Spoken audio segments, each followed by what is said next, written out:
Hi guys, Happy New Year and welcome back to the channel. Welcome to a very cold garage in Southampton. So today we are continuing with the S40 build. We have to get this car ready for this year's Thunder Saloons. Now I'm not looking to compete in the first, second or even third race of the season. I'm hoping to get this thing ready for the end of September, which sounds like a long time, but considering how much I've got to do on this car and how little time I actually get to work on this thing, it's going to be a big ask. I still need to make an inlet manifold, an exhaust manifold. I still need to sort out the doors, need to sort out the cage, need to make a roof, need to sort out the suspension. The car is basically a bare shell, so there is so much work to get done and not a lot of time to do it. I've actually booked a couple of track days. One is in July, I think it is, and then one at the beginning of September. Both of those are at Thruxton, which is hopefully where my first race with the CTCRC Classic Thunder Saloons will be. So fingers crossed I get this done. So today's little video, I'm going to be trying to fit Mitsubishi Evo parts to my Volvo using Honda Civic parts. Now, I don't think this has been done before, so it's taken some head scratching and a lot of browsing car parts online and trying to find out dimensions and going to the motor factors and buying several different parts to see which one fits best. And I think I've come up with something that might actually work.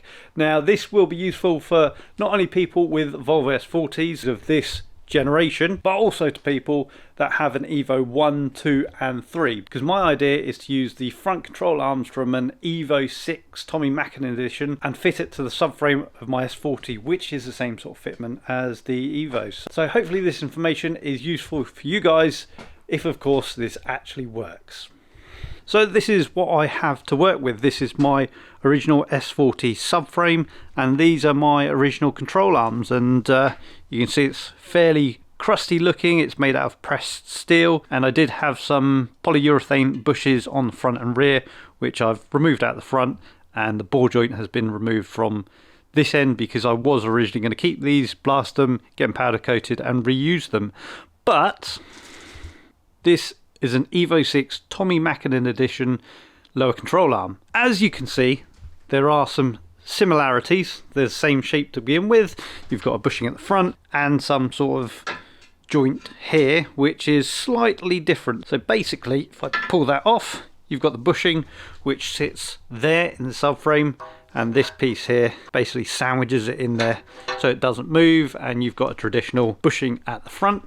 And on here you have the same sort of bushing at the front, same dimensions.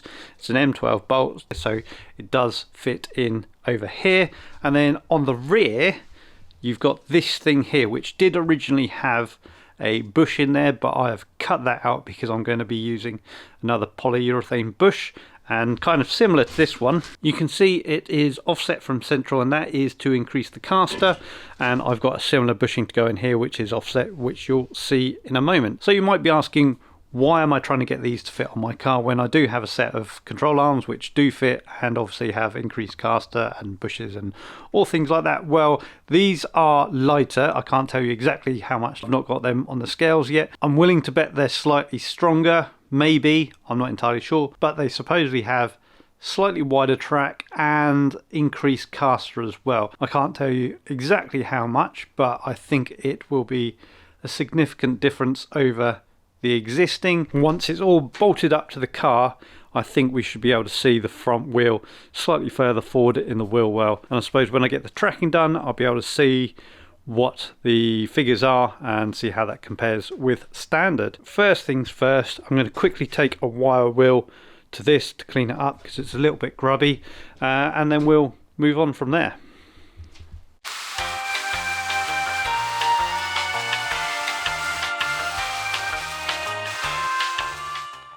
So there we go, one slightly cleaner Evo 6 TME lower control arm.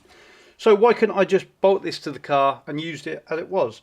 Well, the reason is because of the ball joint, and the ball joint on the Evo looks a little bit like this. You can see it is parallel, so there's no taper on there, and the knuckle or the hub or the upright, whatever you want to call it, pinches down on this, and there is a bolt here which locks it into place. So that is the same as the Evo 4, 5, 6. Not sure about the 7, 8, 9 beyond that, but I think they are all the same as this, whereas the Volvo uses a tapered ball joint, which looks like that. So my plan originally was to try and use this and press it into there and hoped that would work. So this does actually fit into this hole, and it would press into there, but it doesn't press in particularly tight. I can almost push that in by hand, so not really ideal.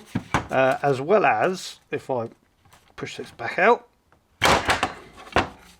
as well as you can see this recess here, which is to take a circlip to stop that dropping out the bottom. So if we compare these side by side, you can see this recess here for the circlip and this recess here for the circlip on the S40 are at different heights. This is around 14.5, 15 mil, and this is only 10 mil. So when that gets pushed into the arm, you cannot access this ring because the arm is a lot thicker than the pressed steel versions. So I could get this ball joint pressed into this arm, but I couldn't lock it in place with a circlip.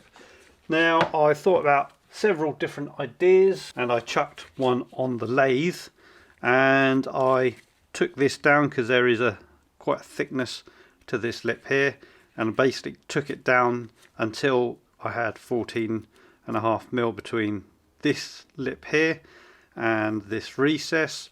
Managed to fit it in the arm, and it was relatively tight, and it did seem to fit in there, but of course I really wasn't happy with that. That's like less than a mil thick, and that's basically preventing that from popping out the top. So yeah, that's not really a viable option because that is not particularly safe. The other thing is that's not then product that's off the shelf. I can't just pop down the motor factors and get another one of those on a track day or a race weekend or anything like that.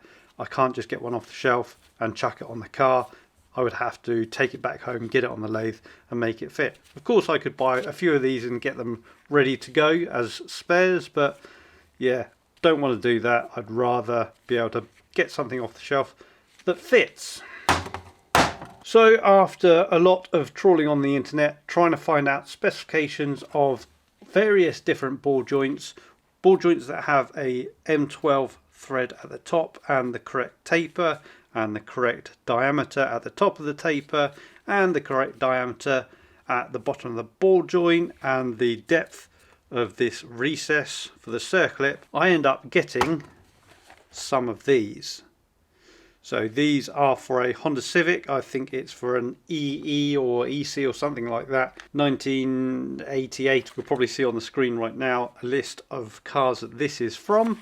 And if I get this out of here, you can see straight away it has an M12 thread at the top. It is tapered the same angle as the Volvo S40, but the only difference is it's 0.5 mil narrower at the top of this, which actually means it engages fully in the hub, whereas this is actually a little bit short of the top. There's still probably about 2 mil before this basically bottoms out and binds on the bottom of the nut, but yeah, there's no way you're pulling that through so it bottoms out. You can see this recess is much more than this as well by about 4 mil, but it does fit in this arm really tightly, really snug, and when I press it in, it gives me full confidence that it's not going to go anywhere, and of course I'm retaining this end here. So yeah, that is something I can buy off the shelf at virtually any motor factors.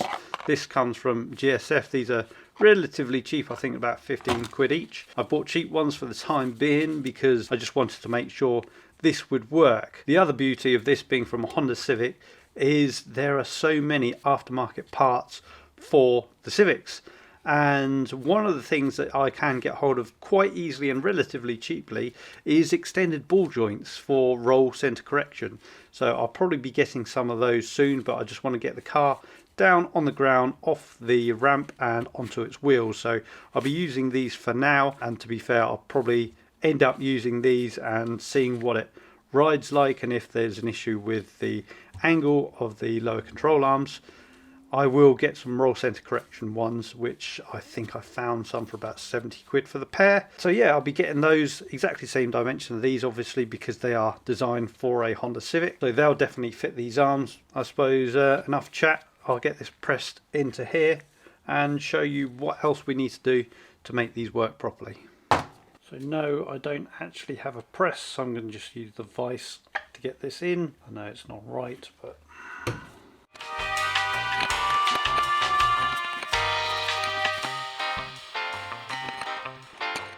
So there we go, that is completely pressed in. You can see how much effort that was. So that's definitely not going anywhere, but you can see the recess is slightly higher than the base of this arm. And if I put a circlip on there, it would obviously stop it from falling out, but it could potentially move down. So what I've done is I've made a couple of these. It's a little 4mm thick spacer. It just sits over the top of the ball joint, drops in there, and that takes up the gap. So now I can put the circlip in there and that's not going anywhere.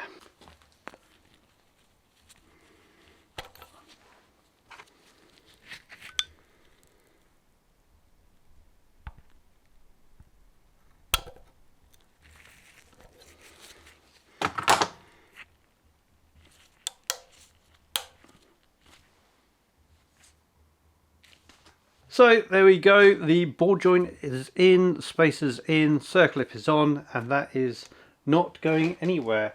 And I've just grabbed one of my front hubs, hasn't got the bearing in there at the minute, but that fits on there perfectly, fits on the taper, absolutely lovely, and that will certainly do a job.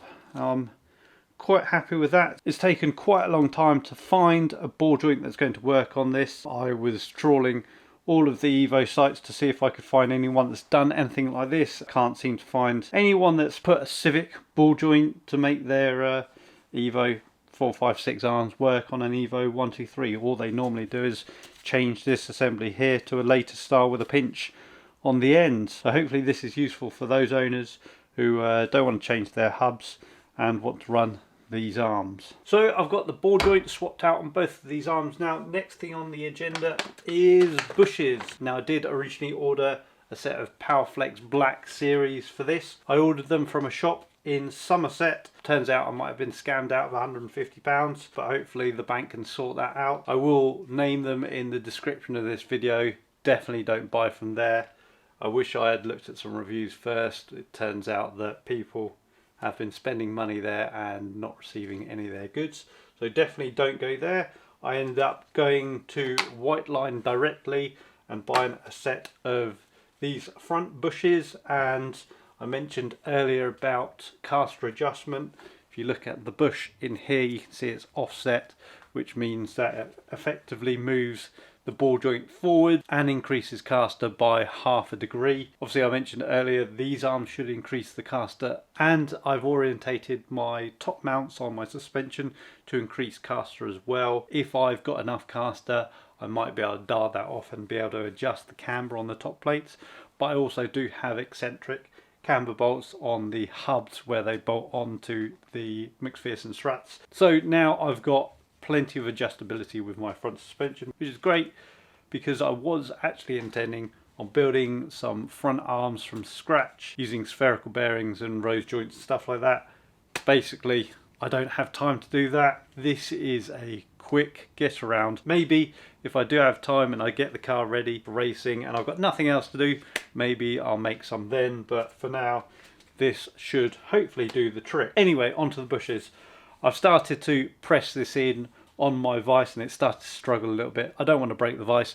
It's not really what a vise is for. I'm going to pause on that and take that to a friend's garage and use his press to get that in properly. But hopefully I'll be able to press these ones out and get the new ones fitted just using my vise. I have tried to take one of these out before and it moved quite easily, so I'll do that now, get these ones in, and yeah, we'll go from there.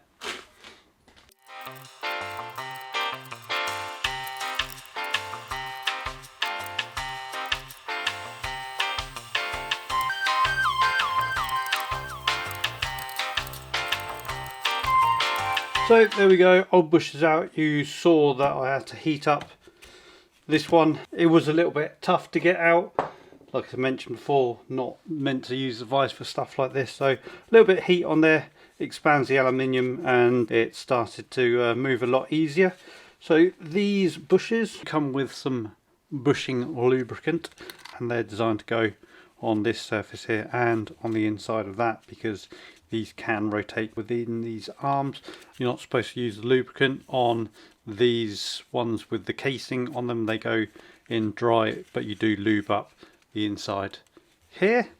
So I'm going to apply a little bit of this grease on here. Like I say, it does go in easily by hand, but this is more so it doesn't squeak, I suppose, when it's installed in the car and being used.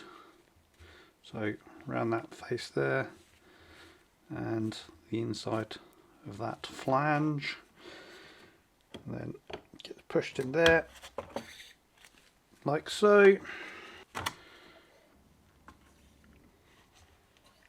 And then you've got to make sure you adequately lube your shaft. Lovely.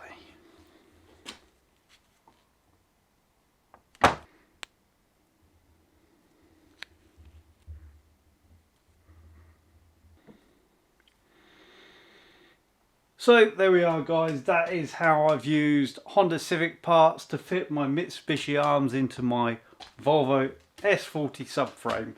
Now, just quickly before I end the video, I just wanted to give a quick demonstration. Unfortunately, like I say, I've not been able to press these bearings in properly, but I just want to quickly show you how they work. So I've mentioned before that these bushings are off center, and the way they work, if you look here, I've got one of the bushings on this arm. If I rotate it left and right, it essentially moves left and right, but obviously that would be in a fixed position because it would be fixed in there with this bracket.